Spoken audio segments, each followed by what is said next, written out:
Olá, irmãos, graça e paz do Senhor, tudo bem com vocês? Esse daqui é o segundo vídeo no qual eu vou gravar hoje, em que eu vou falar sobre a restauração de todas as coisas.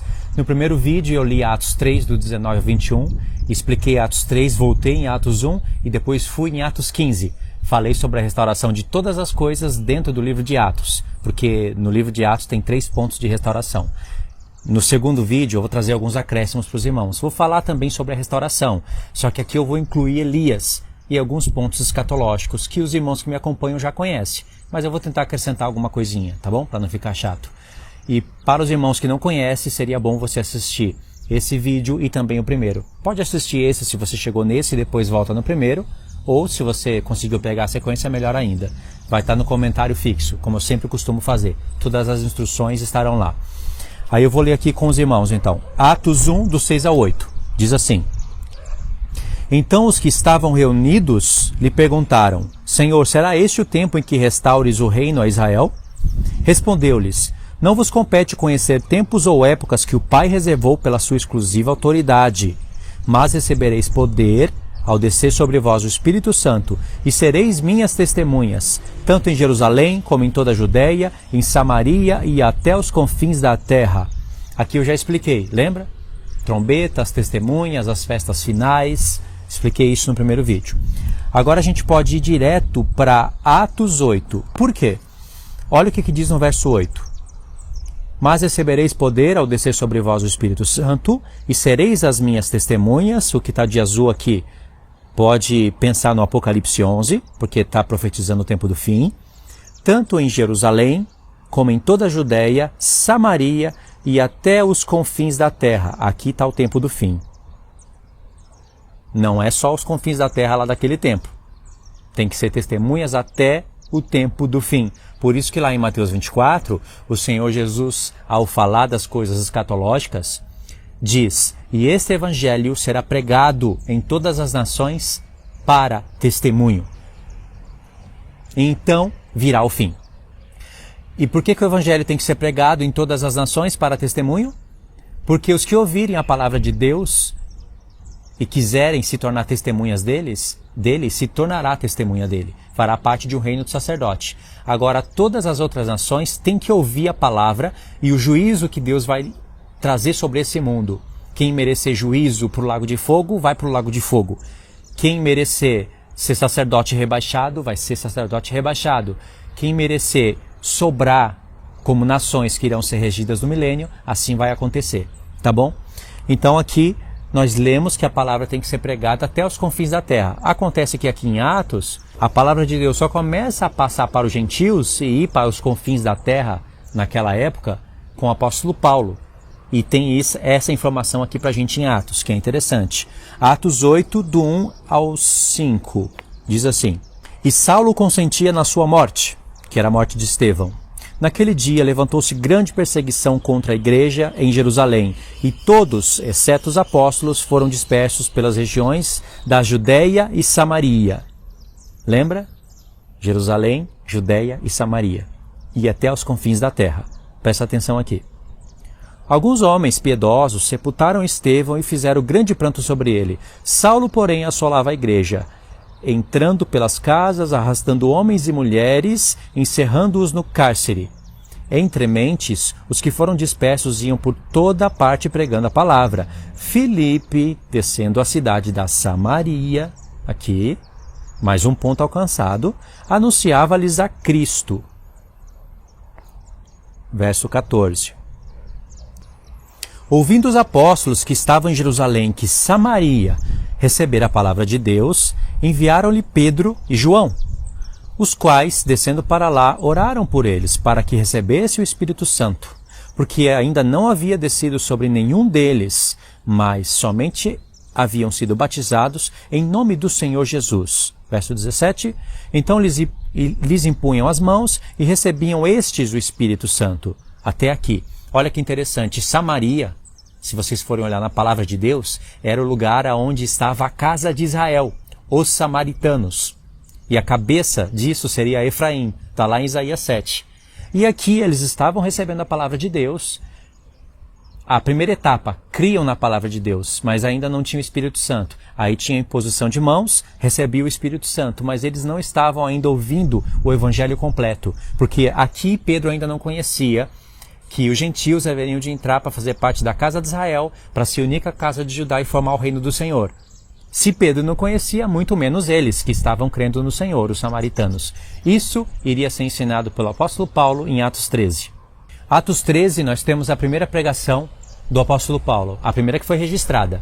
E olha aqui a informação que vai completar com Atos 1, do 1 ao 6. Presta atenção. No sábado seguinte, afluiu quase toda a cidade para ouvir a palavra de Deus. Mas os judeus, vendo as multidões, tomaram-se de inveja e, blasfemando, contradiziam o que Paulo falava. Então Paulo e Barnabé, falando ousadamente, disseram: cumpria que a vós outros, em primeiro lugar, fosse pregada a palavra de Deus. A vós outros, eu digo, Jerusalém.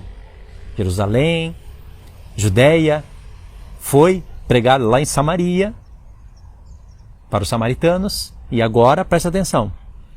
Mas, posto que a rejeitais e a vós mesmos vos julgais indignos da vida eterna, eis aí que nos volvemos para os gentios. Porque o Senhor assim nolo determinou: eu te constituí para a luz dos gentios, a fim de que sejas para a salvação até aos confins da terra. Olha o verso 48. Os gentios, ouvindo isso, regozijavam e glorificavam a palavra do Senhor. E creram todos os que haviam sido destinados para a vida eterna. Aqui entrou até aos confins da terra. Você vê que o livro de Atos vai mostrando passo a passo: Judeia, Samaria, Judeia, Galileia, Jerusalém, Judeia, Samaria e até aos confins da terra. Aqui a missão é com o apóstolo Paulo e seus cooperadores. Aí vai de lá até o nosso tempo, o evangelho sendo pregado até os confins da terra, para serem testemunhas do Senhor. Aqui nós podemos já nos lembrar de Atos 11. Atos 11 não, Apocalipse 11, onde tem as duas testemunhas. E aí o segundo passo, nós vamos ver Elias. Lembra no primeiro vídeo, em Atos 3, que diz que o céu está contendo o Senhor Jesus até o tempo da restauração de todas as coisas? E eu fiz uma pergunta lá no vídeo 1. O céu está contendo o Senhor Jesus até o tempo da restauração de todas as coisas? Em que sentido? Ele vem para restaurar tudo ou tudo estará restaurado para ele vir? Aí eu falei que os dois pontos são verdadeiros, lembra? Talvez eu não tenha explicado isso com todos os detalhes no primeiro vídeo. Mas nesse vídeo aqui fica mais fácil para entender isso, né? Porque o Senhor Jesus vai vir e vai ter que restaurar um monte de coisas junto com a sua igreja. Ele não faz nada sozinho, embora ele pudesse. Ele tem um corpo e ele trabalha com o corpo dele. Assim como o corpo, a cabeça e o corpo trabalham juntos. E ele vai ser o cabeça de tudo, né? Então, a terra vai estar assolada. Os terremotos vão assolar todas as nações. Nenhuma ilha ficará no lugar. Nenhum prédio, nenhuma das grandes cidades ficarão de pé. O Senhor vai derrubar tudo e vai precisar de uma restauração. Cada toque de trombeta assola a terra. Cada taça derramada assola a energia da terra. O Senhor quer desconstruir tudo que os homens construíram na base da energia. E aí vai ter que ter restauração. O sol vai ter que ser restaurado, a lua, as estrelas. Afinal, a quarta trombeta e a quarta taça mexe com os poderes do céu. E os poderes do céu são abalados, as estrelas do céu caem do céu na terra. Então tem que haver uma restauração de coisas que os homens não podem fazer, somente o poder de Deus. Mas tem outros tipos de restauração que é a igreja que vai fazer. Lugares vão ser reconstruídos, cidades vão ser reconstruídas, tudo no nome do Senhor e tudo para a glória do Senhor. Isso é o que é chamado de restauração de todas as coisas. Certo? Ok, expliquei aqui em poucas palavras, certo? Aí entra a parte interessante, que é a parte de Elias. Porque a parte de restaurar todas as coisas está envolvida com o nome de Elias. E quando se fala de Elias, a gente lembra de João Batista, né? Tem um mistério entre esses dois homens. Vou ler aqui alguns textos e explicar para vocês. Vamos ler aqui Malaquias 4, do 1 ao 6, que vai aparecer os dois profetas. Olha só. Pois eis que vem o dia, e arde como fornalha. Todos os soberbos e todos os que cometem perversidade serão como restolho. O dia que vem os abrasará, diz o Senhor dos Exércitos, de sorte que não lhes deixará nem raiz e nem ramo. Mas para vós outros que temeis o nome do Senhor, que temeis o nome, nascerá o sol da justiça, trazendo salvação nas suas asas. Saireis e saltareis como bezerros soltos da estribaria. Pisareis os perversos, porque se farão cinzas debaixo das plantas dos vossos pés. Naquele dia que prepararei, diz o Senhor dos Exércitos. Verso 4. Lembrai-vos da lei de Moisés, meu servo. Verso 5. Eis que eu vos enviarei o profeta Elias, antes que venha o grande e terrível dia do Senhor. E é importante o verso 6, todo ele. Ele converterá o coração dos pais aos filhos e o coração dos filhos a seus pais, para que eu não venha e fira a terra com maldição. É interessante esse profeta, já no capítulo 4, porque ele é todo profético, porque aparecem dois profetas que estão em Apocalipse 11, Moisés e Elias. Deus quer que a gente se lembre da lei de Moisés, porque as coisas que estavam em sombras lá seriam ensinadas para a gente pelo Espírito de Deus na sua realidade. E o contexto de Elias prediz o tempo do fim também. Já apareceu aqui, né? Apareceram aqui esses dois homens. Veja só que aqui é prometido enviar Elias e não Moisés, não é? Aqui no contexto de Lucas 1, vai ser o dia em que o pai de João Batista vai queimar incenso diante do Senhor. Era um turno, né? Aquele turno estabelecido lá por Davi. Aí bateu o dia dele fazer isso e ele foi lá oferecer incenso diante do Senhor. Eu penso até que era o dia da expiação, por causa de alguns detalhes do capítulo 1. Mas seja como for, foi o dia dele e nesse dia ele vai receber a notícia de que vai nascer um filho para ele. E ali tem o contexto todo que vocês conhecem, né? O que vai acontecer com Zacarias, que é o pai de João Batista. Mas vamos ler aqui a parte mais importante, que é a parte que vai se encaixar com o vídeo, né? Verso 13. Disse-lhe, porém, o anjo: Zacarias, não temas, porque a tua oração foi ouvida. E Isabel, tua mulher, te dará à luz a um filho, a quem darás o nome de João. Em ti haverá prazer e alegria, e muitos se regozijarão com o seu nascimento, pois ele será grande diante do Senhor. Não beberá vinho, nem bebida forte, e será cheio do Espírito Santo já desde o ventre materno. Olha o verso 16, que importante. Ele converterá muitos dos filhos de Israel ao Senhor seu Deus, e irá diante do Senhor no espírito e poder de Elias, para converter o coração dos pais aos filhos, e converter os desobedientes à prudência dos justos, e habilitar para o Senhor um povo preparado. Irmãos, olha que importante essa profecia. Ele veio no espírito e poder de Elias, João Batista. Mas pode ver que algumas coisas que estão aqui não se completam na vida de João Batista. João Batista habilitou um povo preparado para o Senhor, como diz aqui? Se João Batista tivesse restaurado todas as coisas e habilitado um povo preparado para o Senhor, não precisava nem da pregação dos apóstolos. Vê como Elias tem que vir de fato? E o Senhor mandou um exemplo para João Batista. Agora, tem alguns textos que parecem contradizer. Eu vou ler aqui para vocês. João Batista, Jesus fala, João Batista era o Elias que tinha que vir, mas Jesus fala, Elias virá. Parece que o Senhor está se contradizendo. Por que ele está falando assim? E Jesus fala, João Batista era o Elias. Aí perguntam para João Batista, você é o Elias? Ele fala, não. E aí, está um contra o outro? Tanto Jesus como João Batista sabia o que haveria de acontecer no futuro. Jesus está ensinando uma porção de uma revelação e João Batista está querendo dar outra porção da revelação. Como assim? Irmãos, pensa. A Escritura não pode se contradizer. João Batista falou que ele não era o Elias. Mas se perguntasse para ele, você veio no poder e no espírito de Elias? Ele iria falar sim. Mas ele não era o Elias. Ele respondeu a pergunta, você é o Elias? Ele ressuscitou, reencarnou, como Herodes pensava? Ele disse, não sou o Elias. Jesus disse, ele era o Elias que estava para vir. Mas no mesmo contexto, na mesma frase praticamente, Jesus disse, Elias virá e restaurará todas as coisas. João Batista restaurou todas as coisas? Não. Ele habilitou um povo preparado para o Senhor? Não. Quem fará isso são as duas testemunhas. Por que a Escritura fez essa jogada? essa profecia enigmática?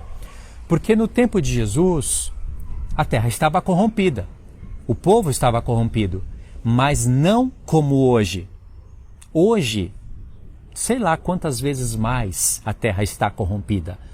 Olha, hoje tem internet, tem esse mundo todo construído, cheio de abominações diante do Senhor. Não pensa que o Senhor se agrada dessas coisas aqui, que Ele não se agrada. Enquanto as nações edificam prédios, estradas, instrumentos de guerra, hoje a guerra é feita de maneira diferente. As nações trabalham dia após dia, 24 horas, pensando em guerras, caso você não saiba. É um mundo totalmente pervertido, muito mais do que naquela época. Naquela época o Senhor enviou um exemplo, João Batista. Mas para a nossa época, ele vai enviar muitos exemplos, porque o pecado é muito grande, a corrupção é bem maior. Então ele vai enviar muitos homens no espírito e poder de Elias, e ainda mais, escolheu um parceiro, Moisés. Além do mais, ele vai enviar muitos no espírito e poder de Moisés, que está lá nas duas testemunhas, que não são apenas dois profetas, são homens que têm azeite de ouro e que alimenta toda a menorá. É por causa da proporção do pecado, o Senhor aumenta a dose. Agora vai ter muitos homens como João Batista e muitos como Moisés. Muitos como Elias, muitos como Moisés. Lembra que Tiago disse que todos nós podemos ser Elias na terra? Aí você pode dizer, não lembro disso não. Não, ele diz que Elias era homem semelhante a nós. E orou e a terra parou. O céu parou de dar chuva durante 3 anos e meio. As duas testemunhas têm poder para fazer parar de chover durante 3 anos e meio. Seria coincidência? E no mesmo contexto ele está falando da vinda do Senhor e de chuva serôdia? Tiago sabia do que estava falando, irmãos. Sabia muito mais do que você pensa que ele sabe. E aí, irmãos, nós temos uma bela de uma revelação em Mateus 17, porque fala da transfiguração do Senhor Jesus e aponta para o tempo do fim. Vou tentar resumir aqui o máximo que eu posso. Mateus 17 diz assim: 6 dias depois... 6 dias depois do quê? Vê que o evangelista aqui, ele teve cautela em falar 6 dias depois. Ele está contando os dias, né? 6 dias depois é o 7º. O que aconteceu? Tomou Jesus consigo a Pedro e aos irmãos Tiago e João e os levou, em particular, a um alto monte. E foi transfigurado diante deles. E o seu rosto resplandecia como o sol, e as suas vestes tornaram-se brancas como a luz. E eis que lhes apareceram... quem? Moisés e Elias, falando com ele. A um alto monte. Nos lembra onde o Senhor fala que vai reinar sobre a casa de Israel. E a casa de Israel sobre as nações. Eu já lembro aqui. O rosto do Senhor Jesus ficou como o sol, lembra Apocalipse 1, quando ele vem para João, no dia do Senhor. E aqui ele se transfigurou e era o 7º dia, Moisés e Elias. Moisés e Elias apontam para o reino de Deus.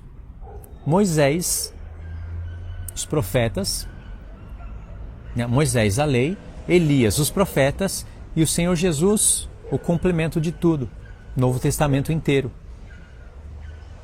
Moisés, aquele que morre e volta a viver, Elias, aquele que é levado aos céus. Não importa se ele morreu depois, ele foi levado aos céus numa carruagem. Aí é a figura do arrebatamento. É isso que está dizendo com todas as pecinhas do quebra-cabeça. E os 6 dias depois é para ficar bem evidenciado isso, apontando para o 7º. Por que foi falado isso? Se você volta um pouquinho, diz assim, verso 27. Porque o Filho do Homem há de vir na glória de seu Pai, com os seus anjos. E então retribuirá a cada um conforme as suas obras. Verso 27, ele já falou da vinda dele, né? De Mateus 24.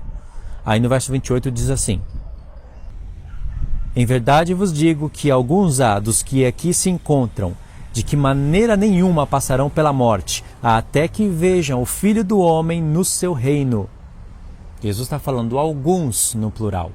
Não passarão pela morte até que vejam o Filho do Homem vindo no seu reino. Aonde se cumpre isso?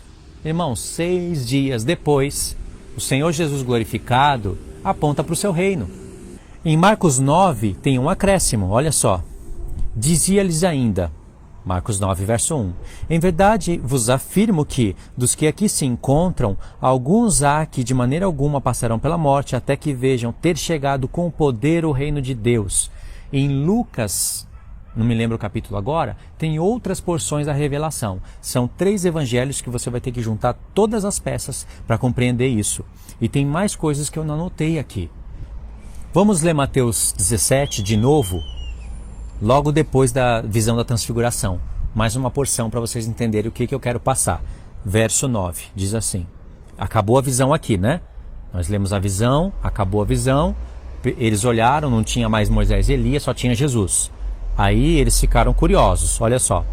E descendo eles do monte, ordenou-lhes Jesus: a ninguém conteis a visão, até que o Filho do Homem ressuscite dentre os mortos. Mas os discípulos o interrogaram: por que dizem, pois, os escribas ser necessário que Elias venha primeiro? Então Jesus respondeu: de fato, Elias virá e restaurará todas as coisas. Eu, porém, vos declaro que Elias já veio, e não o reconheceram. Antes fizeram com ele tudo quanto o quiseram.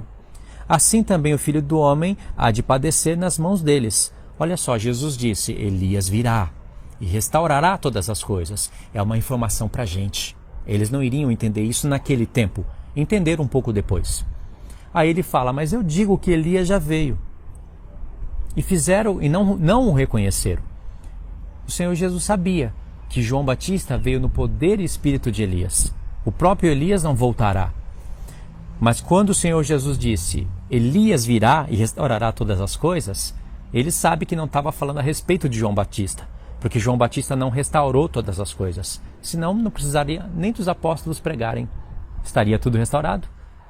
João Batista teria habilitado um povo preparado para o Senhor, mas ele preparou o caminho para que o Senhor fosse aceito para o povo. Sim, ele fez isso, mas muitas coisas não se cumpriram na vida de João Batista. Por isso que Elias tem que vir.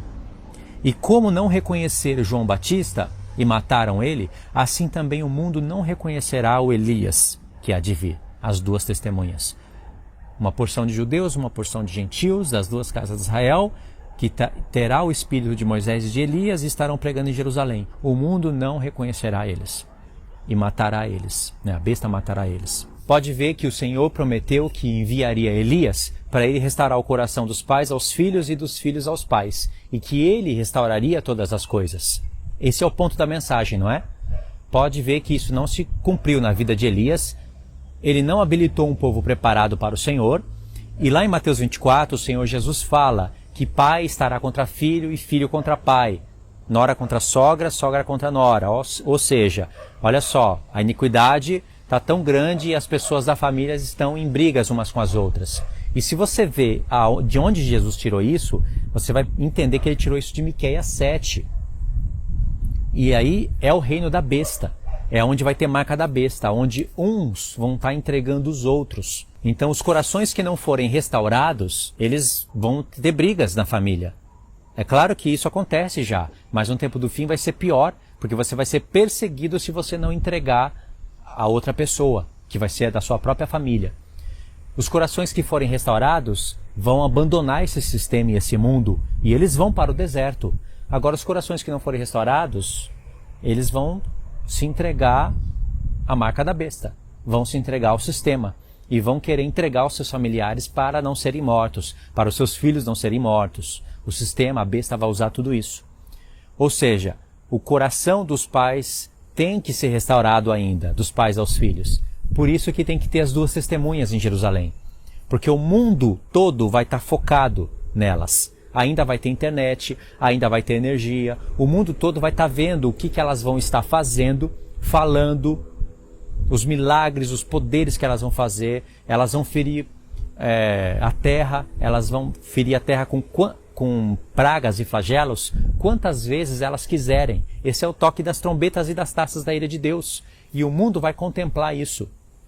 Por isso o mundo vai odiar elas. Entendeu? Então, por isso que tem que vir Elias, para a mensagem toda se confirmar e se completar. Tá certo, irmãos? Isso é restauração de todas as coisas. Então Elias tem que vir para restaurar tudo. E aí, quando o Senhor Jesus vier, Ele com a sua igreja vai ter que restaurar tudo, porque o céu está contendo o Senhor Jesus até o tempo da restauração de todas as coisas. Tá bom, irmãos? Vou ficar por aqui. Eu tinha que terminar o vídeo hoje, não tinha como, tá bom? Obrigado por ter assistido até aqui. Queria que vocês comentassem, compartilhassem, verificassem a inscrição no canal e a gente se vê nos próximos estudos. Deus abençoe. Um abraço, irmãos. Fiquem todos na paz do Senhor.